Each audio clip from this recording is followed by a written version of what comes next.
Hello, anatomy students. Recording this video so you can see the notes that I took with third and fourth period on the live chat days, and I mistakenly did not record the first video I took. So I'm gonna re-record. Yay, technology! I'm gonna re-record, and then this will be shared on Canvas. So rewatch it as many times as you need to. And keeping in mind that the items that I'm going over today on this notes page would be things that you would need to know on the future summative if you plan on increasing your grade. So I'm going to screen share on the document.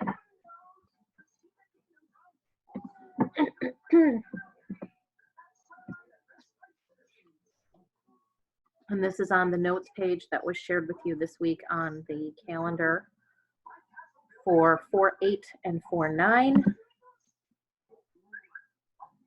I can get this to work. There we go.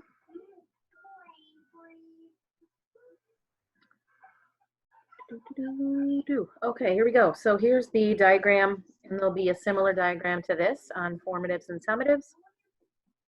And all of the items listed on the left are the things that you need to be aware of and know. So you need to know, obviously, what they look like, where they're located within the system, and then a function. What do they do for the purposes of digestion? And then secondly, the pathway of what food would go through as it enters your system. So if you were eating, a cheeseburger, what things is it passing through? What part of the alimentary canal is it going through on its way through the whole system? So to start off, we're just going to start labeling everything. And those of you that were in the videos for third and fourth period, we already did most of this, or all of it in some cases. So I'm just going to go straight down the list. So we have the esophagus.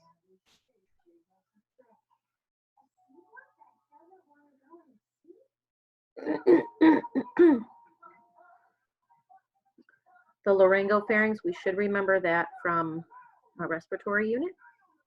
I'm going to try something.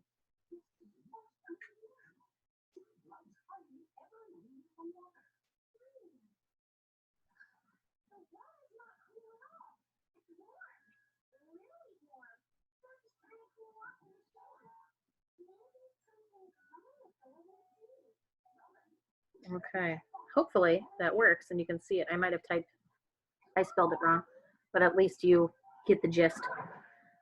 Maybe I'll try to do that from now on so you can actually see instead of trying to read my awful typing. Oral cavity, I'm going to color that in purple.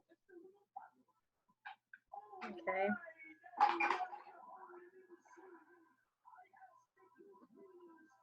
And, oops.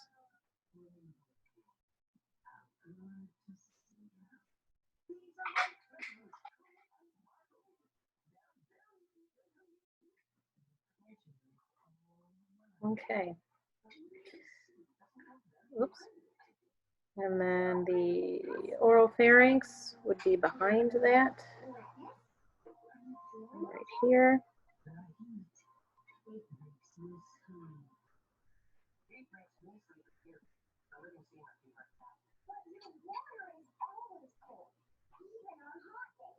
Okay. Whoops. I keep forgetting that I'm still on that typed. Stomach.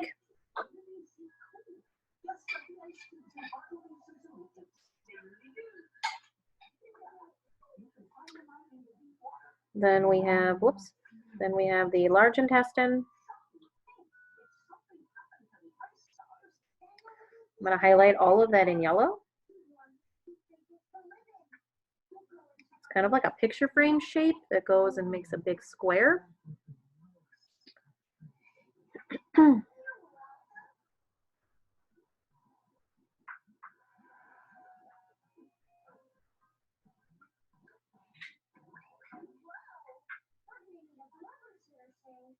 Okay.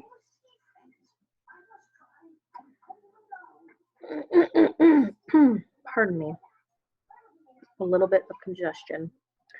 I'm going to skip to the small intestine.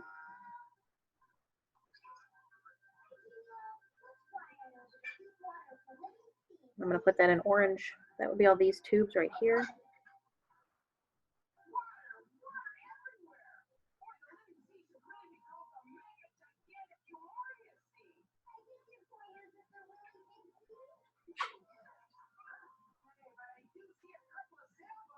Okay.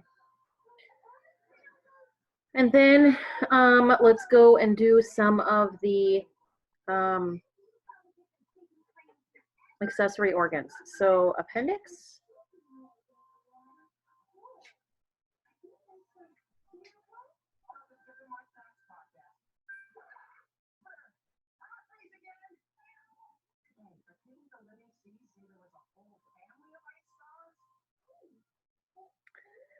And then liver. Let's skip the hard and soft pellet for now and do everything that's stored towards the bottom of the diagram. So let's do the gallbladder and the liver. So the gallbladder is right here in the dark green.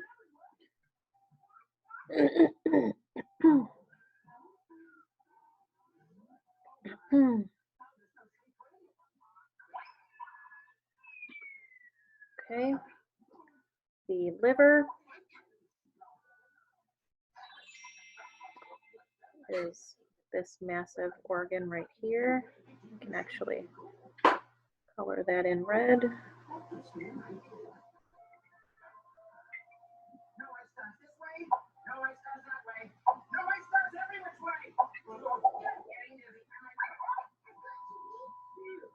Okay.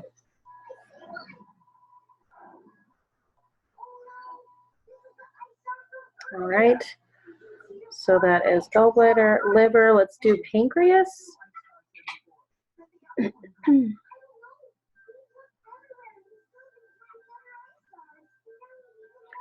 So as we're doing this, let me first let me type in pancreas here, and then I'll go back a second. Okay, so what I wanted to mention was, as we're doing this, so let's go back real quick to the appendix. So the appendix, as you're watching the Edpuzzle videos that we're going to share with you and the station lab and whatnot, the appendix has no function in digestion. It is considered an accessory organ because the food and drink do not pass through the appendix. And just like the name appendix, it's an appendage to the large intestine. Scientists say that the possible function that it has, it's not 100% sure whether or not this is factual, because scientists are still studying this, but they say that it could just be like a cavern or a safe place for your friendly bacteria to hide during like a bout of diarrhea or the flu or something. So imagine your entire system, your entire intestinal system being cleared out because you have this massive intestinal cold or like IBS or something, and everything is wiped out and you have good bacteria, good E. coli that work with your body to help you digest your food when it gets into your large intestine. However, that all gets cleared out and now you've got no bacteria that are there to help you digest food. So if some were living in that small appendix area and were safe from being pooped out, they can repopulate your intestines. That's for that one. Let's go up to the liver. So the liver's main function is to, in terms of digestion anyway, is to produce bile. Okay, and bile helps you break down fats. So its job is to make bile, and then that gets stored in the gallbladder, that little green organ. In real life, it is green. That's because bile is a tinted green chemical, and it happens to pigment anything that it touches. So parts of the liver underneath are actually slightly green just because of the chemical, the bile gets rubbed off into certain areas. So the actual gallbladder itself is like a very bright green. And anyway, that is just the word gallbladder, that bladder section. Just to repeat this from earlier first semester, the term bladder just means a holding or a storage area for something. So when we were talking about the bladder in terms of urine, the actual like urinary bladder is holding urine. For gallbladder, it's to hold bile. That's just its job, okay? And then that gets delivered to your intestines. Moving on to the pancreas, that purple organ there that I made in purple. It's not purple in real life. I just chose that color because it's super fun. That purpley triangle shape, that is sort of tucked behind your stomach and in front of your intestines. So this picture is not to scale much.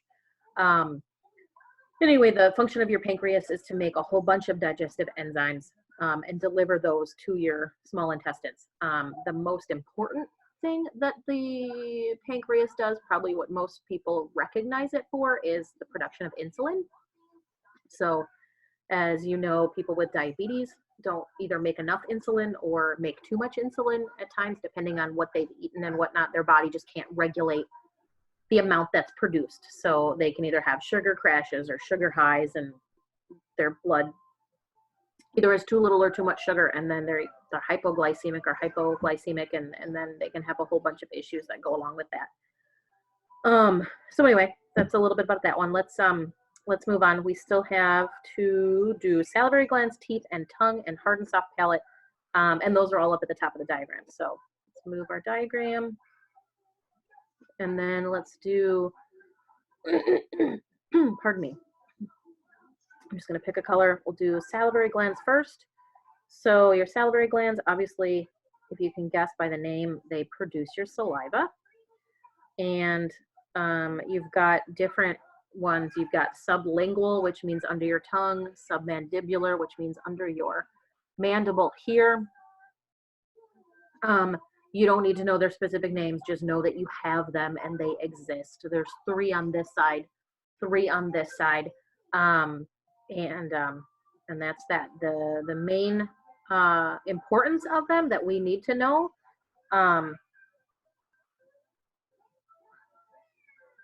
is just that they make saliva. That saliva in particular contains an enzyme called amylase. Amylase is what breaks down carbohydrates. So if you wanted to do a fun experiment at home, if you have crackers, specifically saltines work really well for this. Those really salty, bland, boring crackers that you put on soup, or oyster crackers work too.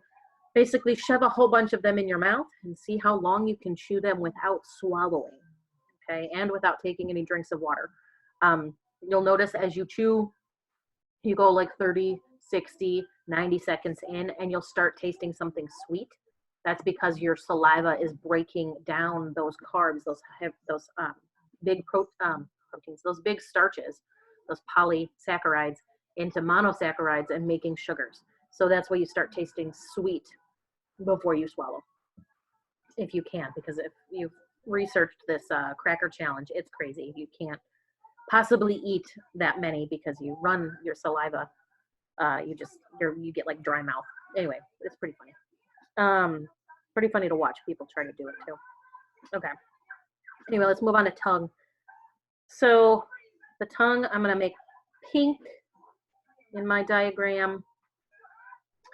And main function of the tongue, kind of a no-brainer, is to help you move the food around in your mouth so that it can access the teeth, and to also help push it back into your oral pharynx, and then to go into your esophagus. Teeth. I think that's the last one we have. Teeth would be right here. Okay, I'm gonna make them kind of yellow. And the function of those is to masticate. That is a fancy term. Mastication means to chew and break down food into smaller, tiny bits. You obviously cannot swallow an entire cheeseburger in one gigantic swallow, you would choke. So the whole process of mastication is to get the food smaller so that it can travel in your esophagus and get to your stomach. All right, so we did all of the accessories. Oh wait, we have palates to do. My bad. Almost forgot those babies. All right, so the hard and soft palate, that would be right here. Okay, so hard palate, this is, you know, something that we talked about back in first semester. Hard palate is made of bone, and the soft palate is muscle. So the hard palate is first. You can feel that with your tongue. It's behind your front teeth here, okay? So you can feel that with your tongue, and then if you have the ability, I would not try this, you can feel your soft palate with your finger, stick your finger back and push up.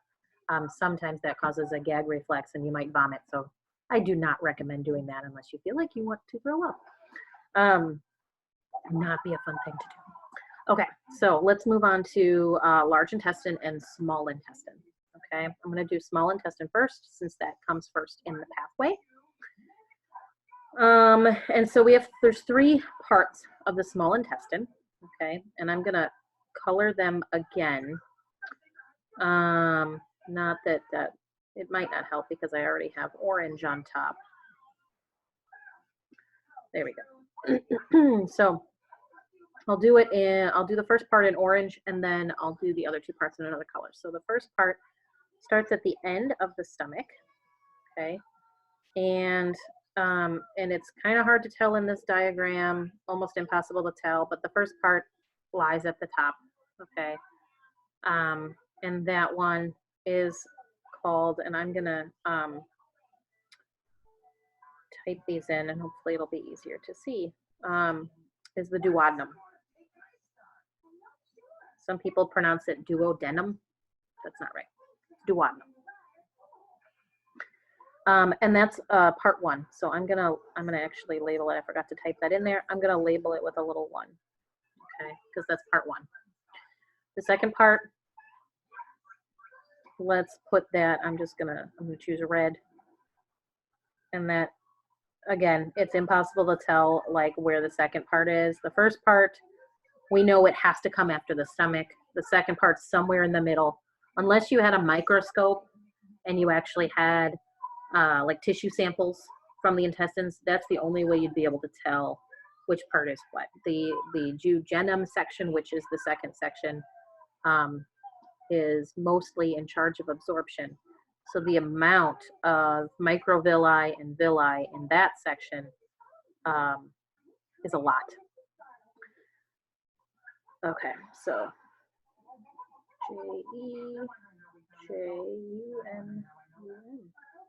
jejunum. And that is the second part. So I'm gonna put a little number 2. Okay, and then the third one, again, this one's easy to find because it has to join right here with the large intestine. Okay, so that one, pardon me, is the ileum. And sounds the same as the name for the bone that makes up your hip, ileum, but in this case, it's part of your small intestine, okay? All right, let's move on to the large intestine, okay? So on the large intestine, we have 7 parts to label. The first thing I want to do before I do any of that is I wanted to get like a thicker, and this is going to sound gross, but I want to draw the direction of the poop, okay? That will help with naming, okay? So I'm going to draw over that yellow line just a few arrows so you can get the idea of the direction in which the poop is going, okay? So now based on that, naming, very easy. Okay, I'm gonna go back to the smallest. I think I was somewhere over here, I can't remember. And we're just gonna go. So the very first part, that's gonna be right, whoopsies, not on my pen. That's gonna be right here, okay? And that is the cecum, C-U-C-U-M, okay? And then notice the, after the cecum, the, let's I guess be a little more scientifically accurate. The feces, not poop, travels upward. So if the feces is traveling upward, we're actually going into the ascending colon. Okay, so right here, the ascending colon.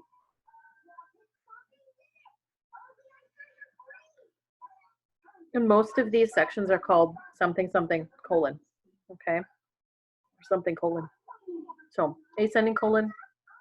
Then you have, as the feces turns a corner, okay, you have the transverse colon.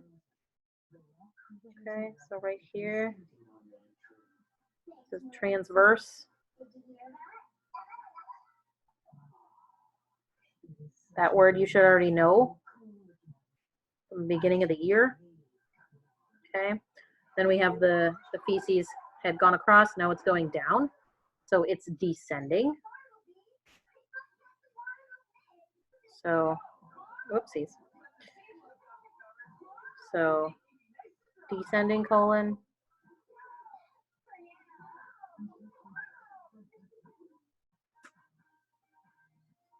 Okay. Bigger. So there we go. Okay. Then we have, I lost my train of thought here. Then we have the sigmoid colon. So over here, right after it goes down the descending, it kind of, there's like a little kink in the system and it kind of makes like a weird S shape. Okay, that is called the sigmoid. And whoopsies. Okay, and just a little tidbit of info on that one. That is the most common place to find colon cancer. Anyway, so okay, 2 more to go. So we have the rectum. That's right here.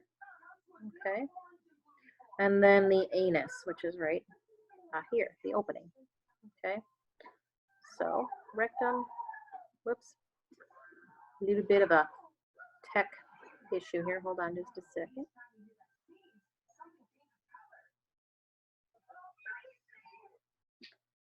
Rectum, there we go. And anus. All right, cool beans. So, pardon me. So now we've got all of these done, all of those done. We just need valves, and then we're ready for the pathway. So it's valve time. So the first one, I'm just going to go in the order that we see them in the pathway, because that's probably a little bit easier. Is to go with that first one, the cardioesophageal sphincter, and that's going to be right here. Okay. Cardio, you should know that. That means heart, right? And esophageal, obviously esophagus. Okay. Cardioesophageal.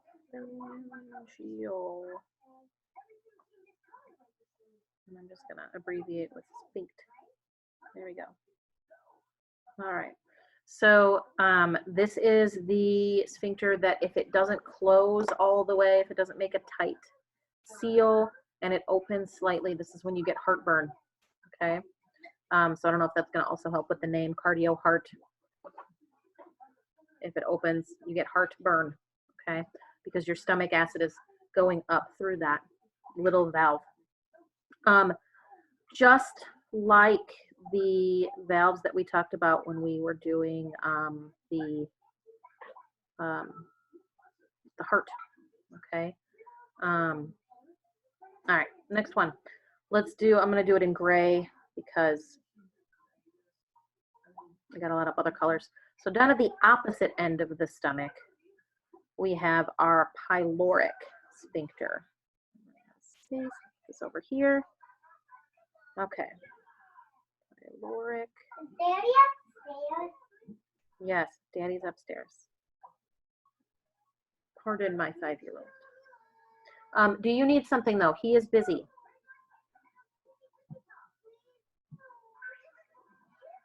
Maddie, do you need anything? What do you need? Is it something I can do real quick? I need to poop, I think. I don't know if you heard that, but my daughter is going to demonstrate the workings of the digestive system. Why don't you go start, and I might be done by the time you're ready to finish. Can you go down here so I can help? Okay. You need to turn on the light yourself. You're 5 years old. You can do it. There's a night light. Okay. Sorry about that. Okay. So the last one to go is the ileocecal valve.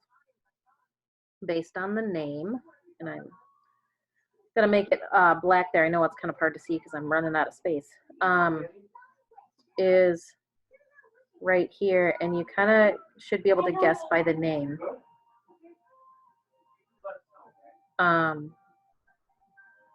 You need to break these words apart. So the ileocecal valve. Ileum plus cecum, smush them together, you get ileocecal. Anyway, so that's that one, okay? And just like the heart, I got sidetracked. I was trying to say something important. So just like the valves in your heart, the bicuspid, tricuspid, all of those other, the aortic, the pulmonary, all those valves, the whole goal is to prevent backflow. Same thing with your digestive system. I don't need to do that. Okay, thanks for telling me.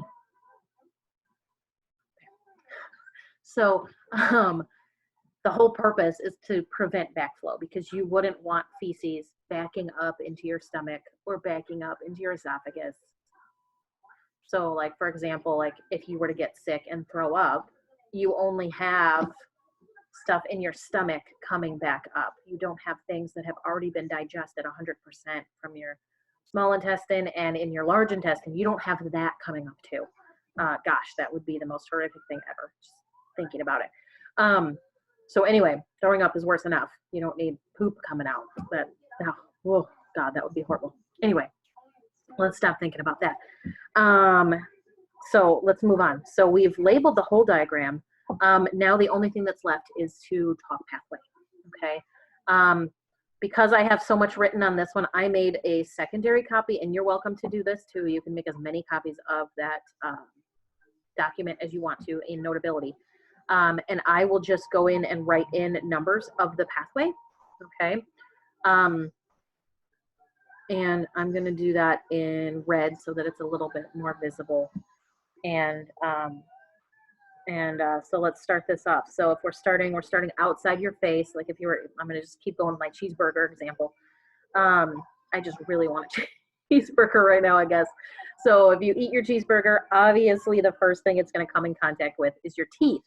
But those are considered accessory organs, so we'll still mention those, but it's not part of the main canal. The alimentary canal is what we call that. So your oral cavity will be number 1. And then, wow, that is horrible looking. I should just put like a simple, maybe I can make it a little thicker. Maybe that'll help. No, that's too thick. Okay. Let's get the thickness down. All right, let's try this one. Okay, that's good. All right, so your oral cavity is number 1. I'm gonna put teeth and tongue as like number 1, A and B, because they're in there too. Okay. Assisting with breaking down your food. Remember that mastication word. Same thing with your salivary glands. Okay. So your salivary glands also helping out producing saliva, digesting that starch that's in your mouth before you swallow it, helping it form the food. Another thing to mention Not completely required, but if you're totally rocking on this digestive thing and you love it so much, when your food is from here to here, it's called a bolus. BOLUS. Okay. And we'll get to what it's called, and obviously you know feces at the end, but it's not called a cheeseburger anymore. Okay, because it's not just cheeseburger, it's a cheeseburger mixed with saliva. It's been all chewed up. It doesn't really look like a cheeseburger anymore. Okay. All right, so we got oral cavity. That's number one. You could put hard and soft palate here. There's not the hard and soft palate. The only reason that they exist is to, one, it helps with talking and making sounds with your teeth, and it also, the main job here is to separate your nasal cavity from your oral cavity so you don't have food as you're chewing go up into your nose and out your nose. That's another gross thing. And if anybody has the ability to like take spaghetti and like stick it in their nose and then cool to see, or like when you shoot milk out your nose, okay, when you're laughing really hard or something. It's fun to see, but just disgusting. Anyway, so thank God for that hard and soft palate. Anyways, let's move on. So number 2 then is going to be my oropharynx. Okay. 3 is my laryngopharynx. All right. 4 then is my esophagus. All right. Still called a bolus. 5 would be my cardioesophageal sphincter. So it has to pass through the sphincter to get into the stomach. So 6 is the stomach. Okay. When food is in your stomach, we call it CHYME. Chyme, not chime like music, but chyme is how you pronounce that. And it's called chyme through your entire stomach and through like your small intestine. Okay, just put a little SM. And then when it gets into your large intestine, we call it feces. Okay, so I might as well write that here since I said it. Okay, all right. So moving back onto our diagram or our list of pathway. So we got number 6 for the stomach. And then we need to leave the stomach, but we're leaving through that valve that's right here. Okay, so keeping in mind where the valves are, we got a valve here, we got a valve here. So your next valve is the pyloric valve. So pyloric valve is number 7. Okay. Then you have your small intestine, and instead of just blanketing small intestine, we're just going to label the individual pieces. So then you have 8 is your duodenum, 9 is your jejunum, 10 is your ileum. Then don't forget you have that other valve here, okay, that stuff has to go through, okay? So let's put in the valve number, and then I want to go back.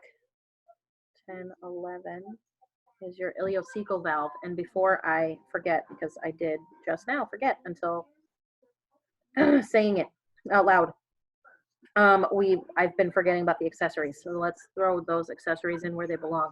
So we did 1A, we did 1B. That's all inside that oral cavity that relates to the oral cavity. So we listed it as number 1. We need to talk about when stuff is added into from the accessory organs into the system. So we're talking about here the gallbladder, liver, and pancreas. Okay, so these guys right here, they all add in digestive juices into number 8 and 9. So I'm going to put 8, 9A just as like a subcategory. So like I said, your liver produces the bile, stores it in your gallbladder, and then your gallbladder via little tiny tubes delivers it to your small intestine.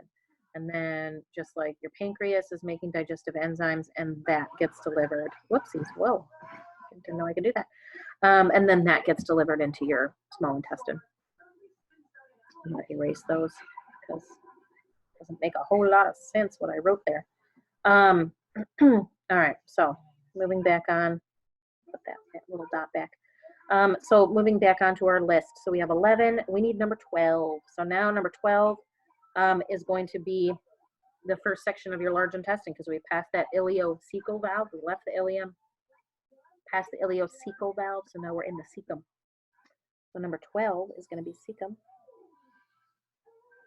and then feces is traveling up, so it's the ascending colon. Then the transverse colon, 14. Then it's going to go down like a picture frame. So 15 is my descending. Then sigmoid is 16. Then rectum is 17. And then anus is 18. And then toilet is number 19. Okay. All right, so that is that. There's your list. Let me zoom out. So if you're watching this video, you can take a screenshot and then you can take a screenshot or pause the video, write it down on your paper. Okay.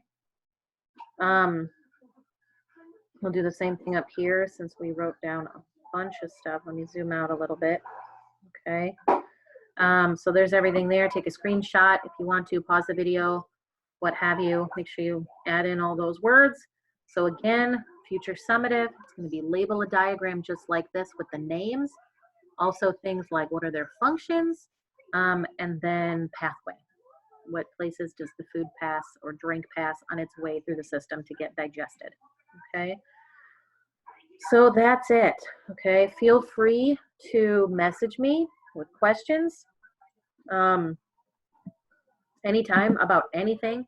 Next week I'll hold some live videos again, probably right before you do the station lab, just so I can go through the directions, and then I'll post that video as well if you aren't able to join for the live video. Hope everybody is doing well. Hope your families are doing good. Hopefully you're able to get outside and enjoy some of the nice weather. I know today it's freezing cold. I was out for like 5 minutes and I was like, nope, rather stay inside, get under some blankets. So anyway, hope you guys are doing good. I miss you. Really wish we were back at school. All right. Have a good day, and I'll see you for a live next week sometime. Have a good Easter too, if you celebrate Easter. I am looking forward to the Easter bunny and coloring eggs this weekend. So hopefully you're able to have some fun with your families too, and maybe live chat with some distant relatives if you can. Okay. All right. See ya. Bye. Ms. Carlson signing off.